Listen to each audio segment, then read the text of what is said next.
Some relationship just like Tom and Jerry. They love each other, they hate each other, they like each other.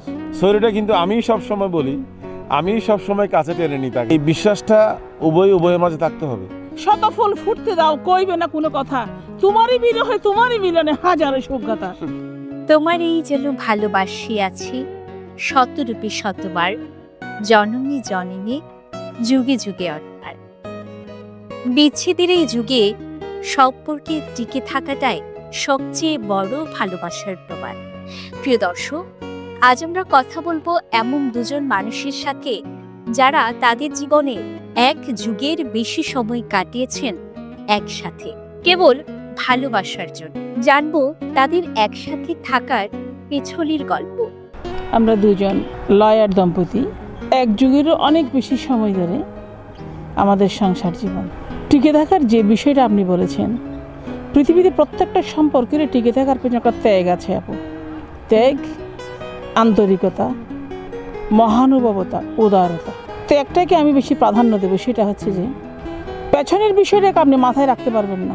আমার সংসারটাকে আমার একটা আরাধনার জায়গা, প্রার্থনার জায়গা হিসেবে চিন্তা করে।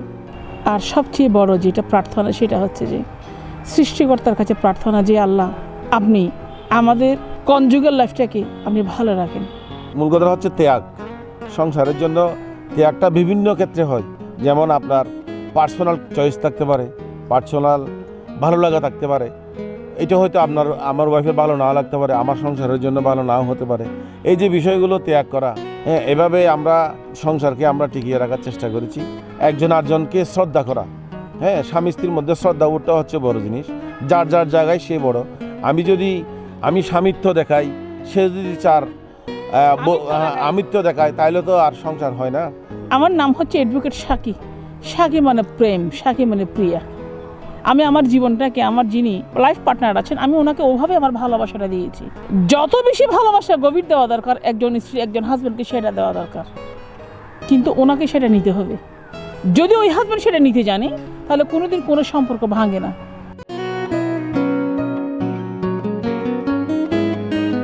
যেমন আমি আমার হাজব্যান্ডকে, ওর নাম হচ্ছে নজরুল, আমি কাজী নজরুল বলি। আমার মোবাইলে আমি তার নামটা সেভ করেছি বিলাপ্ট দিয়ে, কিন্তু আমি তাকে কোনোদিন মাই ওয়াইফ লিখতে দেখিনি। ওই কাজী নজরুল বলেছে, আমি চিরতরে হারিয়ে যাব, বুঝবি সেদিন বুঝবি, অস্তপারের সন্ধ্যা তারায় আমায় তুমি খুঁজবে। তারপরে আমাকে বলতে হবে যে তোমার জন্য শত ফুল ফুটতে দাও, কইবে না কোনো কথা, তোমারই বিরহে তোমারই মিলনে হাজারো সুখ্যাতা। কম্পিটিটিভ মাইন্ড নিয়ে চলেন, প্রতিযোগিতা নিয়ে চলেন। সংসার কিন্তু প্রতিযোগিতা না। আল্লাহ বলেছে আপনারা পরস্পর সৎকর্মের প্রতিযোগিতা করবেন। এবং পৃথিবীতে একটা সংসার যদি কেউ টিকিয়ে রাখে, সেটা সদকা জারিয়ার মতো। যতদিন পর্যন্ত সেই সংসারে যতগুলো প্রার্থনা হবে, সেই দোয়া কবুল হবে, সেগুলো সবসময় যিনি চেষ্টা করেছেন তার উপরেই বর্তাবে। প্রথম হচ্ছে একজন আরেকজনের প্রতি শ্রদ্ধাবোধ থাকতে হবে, এটা হচ্ছে বড় জিনিস। Some relationship just like Tom and Jerry. They love each other, they hate each other, they like each other. আমি তার দিকে তাকালে ঝগড়াটা পার থাকে না। এই কথাটা আমি তাকে কোনো সময় বলি নাই, একদম উপর আল্লাহকে সাক্ষী করে বলছি। সেটা হচ্ছে যে কোনোদিন কোনো পুরুষের দিকে চোখ যায় না। আমার হাজব্যান্ডকে একদম কি বলে যে নায়ক সাকিব খানের মতো না, কিন্তু কোনোদিন কোনো পুরুষের কাছে এই যে একটা ন্যাক নজর, এই নজরটা কিন্তু মানুষের সম্পর্কটা গভীর করে। হুমায়ুন আহমেদ বলেছে, তুমি তোমার স্ত্রীকে সেই পরিমাণ ভালোবাসা দাও যেটা দুনিয়াতে যেন সে ভোগ করে। কারণ তাজমহল সারা পৃথিবী দেখেছে, কিন্তু মমতাজ কিছু দেখে যেতে পারেনি। আমাদের সমাজে একটা ইগো প্রবলেম থাকে অনেক দম্পতির মধ্যে।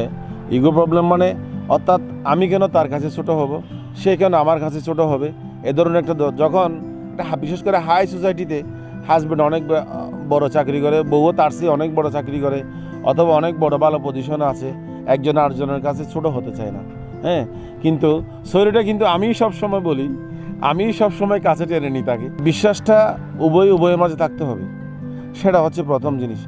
অর্থাৎ যেমন আমার নামে একটা কান কথা বললো, সে এটা নিয়ে অপকয়ে বসে থাকলো, একদম রেগে বসে থাকলো, সেটা যাচাই বাছাই না করে বিশ্বাসটা রাখতে হবে আমার হাজব্যান্ড কতটুকু খারাপ হতে পারে, কতটুকু খারাপ করতে পারে, কতটুকু যেতে পারে, ওই বিশ্বাসটা রাখতে হবে। এবং সর্বপ্রথম যেটা তার চোখে লাগবে সেটা আগে জেনে নেওয়া উচিত, তুমি এই কাজটা করেছো কিনা, তো অথবা নিজেকে সেটা ধারণ করা উচিত, সে এই কাজটা করতে পারে কিনা। ঠিক তেমনিভাবে একজন আরেকজনের প্রতি এই বিশ্বাসটা যদি থাকে তাহলে সংসার কোনোদিন ভাঙবে না। এবং বর্তমানে আমাদের এই অনলাইন যুগে, ফেসবুক যুগে আমরা এই নতুন নতুন অর্থাৎ নিজের নফসকে যে দমন করতে পারে না, যে নিজের নফসকে দমন করতে হবে, সেটা হচ্ছে আমি এটা সবার উদ্দেশ্যে এটা বলি, কোনো বয়ফ্রেন্ড থাকতে পারবে না কোনো স্ত্রীর, কোনো বন্ধু থাকতে পারবে না।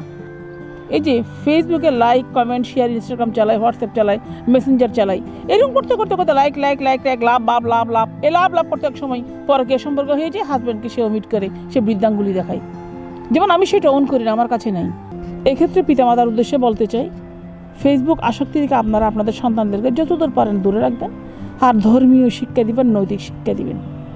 নৈতিক শিক্ষা এবং ধর্মীয় শিক্ষা ছাড়া, আল্লাহর কাছে প্রার্থনা করা ছাড়া কোনোদিন কোনো দাম্পত্য জীবন টিকবে না, কোনো সন্তান সন্ততি সঠিক সন্তান হিসেবে বড় হবে না। আমার মনে হয় এই পৃথিবীতে আমরাই সর্বশেষ জেনারেশন মনে হয় মা বাবাকে টিকটক ছাড়া পেয়েছি। আমাদের সন্তানরা অর্থাৎ আমাদের জেনারেশনের পর থেকে আর কারো মা বাবা মোবাইল আসক্তি ছাড়া নাই, মোবাইল ছাড়া নাই। তো আমার কথা হচ্ছে যে আমাদের মা বাবারা 30-40 বছর 15 বছর সংসার করেছে মোবাইল ছাড়া, ইন্টারনেট ছাড়া, বিদ্যুৎ ছাড়া। এদের সংসার তো অনেক সুখময়, শান্তিতে ছিল। কিন্তু এখন সমস্ত কিছুর অশান্তির মূল হচ্ছে এই মোবাইলটা। আমরা মোবাইলটাকে, ইন্টারনেট আসক্তিটাকে আমরা ভালো কাজে ইউজ করব, ভালো কাজে ব্যবহার করব। আগামী জেনারেশনের কাছে আমাদের বার্তা হচ্ছে যে আমরা ভালোটাই গ্রহণ করব, খারাপটা আমরা ত্যাগ করব। এই যে মোবাইল আমাদের পরে জেনারেশন পাবে যে এই মোবাইল আসক্তির জেনারেশন, এটা যেন না হয়। আমি একদম ওই যে প্রত্যেক হাজব্যান্ডের উদ্দেশ্যে একটা কথা বলি ওয়াইফ হিসেবে, এবং আমি এই আমার হাজব্যান্ডকেও বলছি, প্রেমহীন দাম্পত্য জীবন হতাশার কাফন চড়ানো জীবন তলাশ। প্রত্যেকটা দাম্পত্য জীবনে প্রেম থাকুক, প্রেম গভীর হোক। আমরা ওই ফেসবুকের চাকচিক্য দেখে আমরা পাগল হয়ে যাই। হ্যাঁ, এই ওখান থেকে আমাদেরকে সরে আসতে হবে। ওখান থেকে যতদিন আমরা ফেসবুক আসক্তি থেকে সরে নিয়ে আসবো, ওখানে নানা রকম আমাদের প্রলোভন থাকে, প্রলোভন হাতছানি দেয়। এই প্রলোভন হাতছানি থেকে আমাদেরকে দূরে আসতে হবে। কিন্তু একজন ওই পাশ হয়ে মোবাইল কাটলাম, একজন এই পাশ হয়ে মোবাইল কাটলাম, সারা রাত চলে গেলে ভাবে এখানে তো আর সংসার হবে না, ভালোবাসা টিকবে না।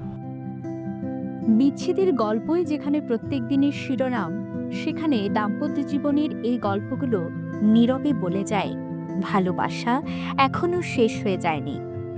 প্রয়োজন শুধু একটু ধৈর্য, একটু বোঝাপড়া, আর একে অপরের পাশে থাকার সাহস, বিশ্বাস আর পারস্পরিক শ্রদ্ধাই পারে দাম্পত্য জীবনকে দীর্ঘস্থায়ী করতে। মৈত্রী দে, CCN।